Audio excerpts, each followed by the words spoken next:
Tiga sekawan inisial AA, RM, sama NU yang tinggal di komplek perumahan OP Jakabaring diamankan di Polresta Palembang karena sudah maling motor di tempat mereka tinggal.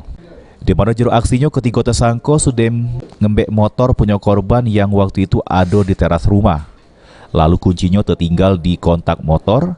Para tersangka dewek saat beraksi berbagi peran masing-masing, di mana tersangka AA sama NU selaku eksekutor, sedangkan RM yang ngawasi lokasi tempat kejadian. Oleh para tersangka, motor hasil palingan dijajoke ke Kayu Agung Oki sama penada inisial YN serego 2 juta rupiah. Lekat di motor dulu. Sudah itu? Kumbe.